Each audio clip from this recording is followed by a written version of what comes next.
হাদিসের দাবিদার, হাদিস ফলো করি এই কথা বলে যারা বড় বড় দাবি আর বুলি নিয়ে ব্যানার নিয়ে ঘুরে, এরকম একজন মুরব্বীর বয়ান শুনছি পরিষ্কার ভাবে, কাটছাট না কাটপিস না, আগাগোড়া শুনছি।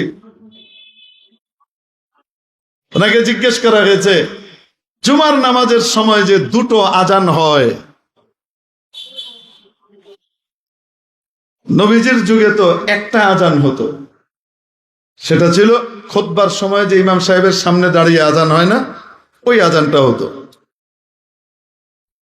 জুমার আজানের ব্যাপারে একটা আদেশ কোরআন শরীফে আলাদাভাবে জারি করা হয়েছে, যেটা অন্য নামাজের ক্ষেত্রে না। ইয়া আইয়ুহাল্লাযীনা আমানু ইযা নুদিয়া লিস-সালাতি মিন ইয়াউমিল জুমআতি ফাসআউ ইলা যিকরিল্লাহি ওয়া যারুল বাই'। হে ঈমানদাররা, যখন তোমাদেরকে জুমার জন্য ডাকা হয় তখন তোমরা ওদিকে দৌড় মারো আর কেনা বেচা দুনিয়াদারির সমস্ত কাজ বন্ধ করে দাও। এজন্য জুমার আজানের পরে কোন রকমের কেনা বেচা মাকরুহে তাহরিমি, হারামের কাছাকাছি গুনাহ, এটা কোরআনের আদেশের লঙ্ঘন। এই আজানটা কোনটা হতো? যেহেতু জুমার দিন সাহাবীরা সব আগেই মসজিদে চলে আসতেন, ওয়াক্ত হয়ে যেত। ইদা খরাজাল ইমাম ফালা সালাতা ওয়ালা কালাম, আসলে হাদিসটা হলো খুরুজুল ইমাম ইয়াকতাউল কালাম ওয়া কালামুহু ইয়াকতাউস সালাহ। ইমাম সাহেব এসে বসতেন, নবীজি মিম্বরে বসতেন, মুয়াজ্জিন সাহেব দাঁড়িয়ে নবীজির মুখোমুখি কি দিতেন? আজান দিতেন।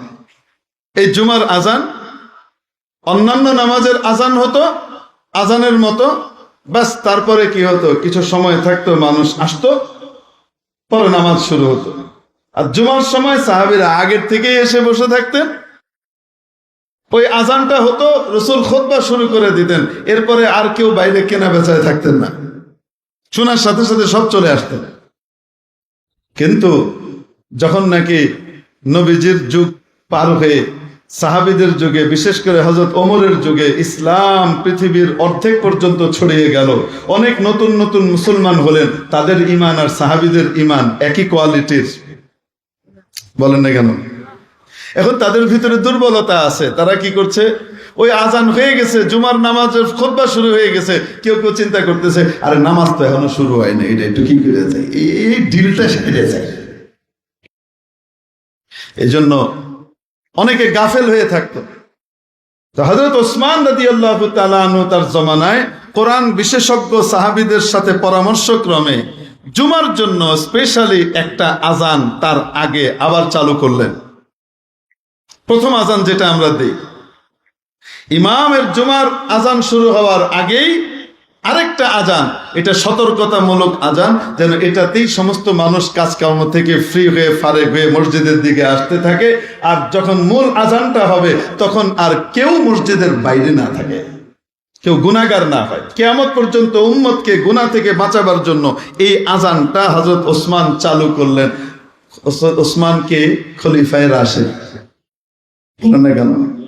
তারপরে যখন হযরত আলী আসলেন খলিফা হিসেবে, উনি ওই আজানটা বন্ধ করে দিয়েছেন না বহাল রেখেছেন? আসতে বলেন। নবীজি বলেন আনা মাদিনাতুল ইলমি ওয়া আলিয়্যুম বাবুহা, আমি যদি ইলমের নগরী হই তাহলে এই নগরীর প্রবেশদ্বারের নাম হলো আলী। এত বড় আলেম হযরত আলী বাদ দিয়েছেন না বহাল রেখেছেন? তাহলে এটা খোলাফায়ে রাশিদিনের সুন্নাত, ঠিক কি না? আর হাদিসের অনুসরণকারী দাবিদার, উনি পরিষ্কার ভাষায় বলছেন এটা বেদাত।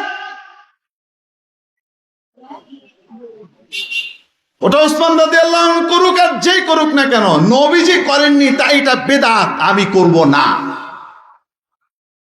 বলেন তো দেখি, হেদায়েতের উপরে আছে না গোমরাহির দিকে গেছে? এজন্য সাহাবায়ে কেরাম এনারা হলেন উম্মতের মাপকাঠি, কে হেদায়েতের উপরে আছে আর কে নাই। যদি দেখেন কোন দল, কোন পার্টি বা কোন স্কলার সাহাবীদের উপরে আঙ্গুল তুলছে, সাহাবীদের পোস্টমর্টেম করে আর কাটাছাড়া করছে, সাথে সাথে তার কাছ থেকে কোটি কোটি মাইল দূরত্ব অবলম্বন করবেন, কারণ এ আপনাকে জাহান্নামের খাদের ভিতরে নিয়ে ফেলবে। সে যত সুসংগঠিত হোক, সে যত সুসংগঠিত হোক, সব জায়গায় তার কমিটি আছে, মজবুত পাওয়ার আছে, এমন দল হোক না কেন, যদি সাহাবায়ে কেরামকে মেয়ারে হক না মানে, বাতিল এবং গোমরাহ পেছনে চলা যাবে না। তার দিয়ে আর যাই হোক না কেন, ইসলাম কায়েম হবে না। লাহোরের ইসলাম কায়েম হতে পারে, মদিনার ইসলাম কায়েম হবে না।